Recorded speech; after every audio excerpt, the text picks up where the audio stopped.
Coucou! Bonjour mes belles adorées! Comment vous allez ce week-end? J'espère que vous allez très bien.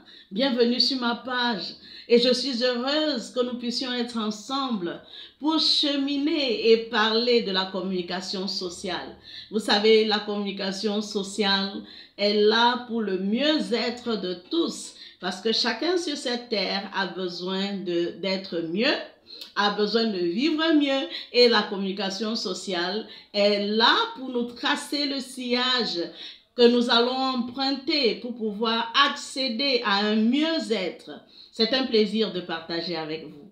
Alors ce week-end, je voudrais entamer une petite série qui va passer chaque week-end. C'est la piqûre du week-end. Et ce week-end, nous allons partager sur une chose. Découvre qui tu es pour un mieux-être en entreprise. Ou alors, découvre qui tu es pour un mieux-être professionnel. Sais-tu qu'il y a des personnes qui ne sont pas nées entrepreneurs, mais qui le deviennent? Sais-tu aussi que la fibre est parfois difficile à changer? Alors, je voudrais encourager une personne qui n'est pas née entrepreneur, mais qui veut le devenir. Il faut savoir que nous avons en nous des gènes, nous avons en nous des fibres. Il y a des personnes qui sont nées pour être des chefs d'entreprise, des promoteurs d'entreprise, des leaders d'entreprise. Et il y a des personnes qui sont nées pour être des employés d'entreprise. Attention, il ne faut pas se mépriser si on n'est pas leader ou chef d'entreprise, mais on est plutôt employé d'entreprise. Il ne faudrait pas dire « Ah voilà, la vie ne m'a pas fait de cadeau, je suis employé d'entreprise alors que je voulais être leader. » Non. Fais-toi plaisir à l'endroit où tu te trouves.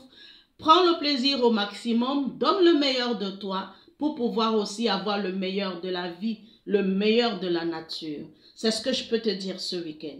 Maintenant, il y a des gens, comme j'ai dit, qui peuvent changer, c'est-à-dire qu'ils se retrouvent peut-être par concours de circonstances, ils se retrouvent employés d'entreprise alors que dans le fond, ils voudraient être chef d'entreprise. Non pas qu'il n'ait pas les fibres, il peut en avoir, mais les situations et les problèmes de la vie l'ont poussé à devenir employé d'entreprise.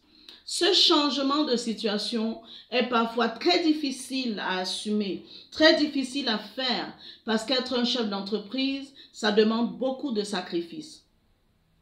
Sacrifice d'énergie, sacrifice de temps, sacrifice des finances, sacrifice à plusieurs niveaux. Il faut un concours de patience pour être vraiment un créateur d'entreprise, pour être vraiment un chef d'entreprise.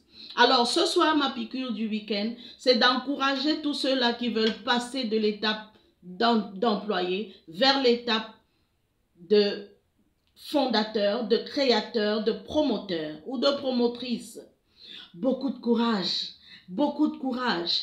Oui, vous allez rencontrer des défis. Le premier défi, c'est envers vous-même. Vous allez vous poser beaucoup de questions. Est-ce que je vais y arriver? Est-ce que les gens vont aimer ce que je vais faire? Est-ce que le produit va se vendre? Est-ce que? Je suis venue te dire une seule chose en ce week-end. Ma perle adorée, ose, ose, vas-y, ose. Il n'y a pas de situation qui soit définitive dans la vie. Il n'y a pas de situation qui soit permanente dans la vie. Nous sommes là avec la communication sociale pour t'encourager, pour te porter, pour t'emmener vers un mieux-être. Alors, ose. Merci de m'avoir écouté pour cette piqûre de ce week-end. Merci infiniment de m'avoir suivi. Je te propose de rester connecté. Abonne-toi à ma page. Partage ces petites piqûres que nous donnons tous les week-ends. Likez aussi la vidéo. N'oubliez pas de sonner sur la cloche. Et rendez-vous le week-end prochain. À plus tard, mes perles adorées.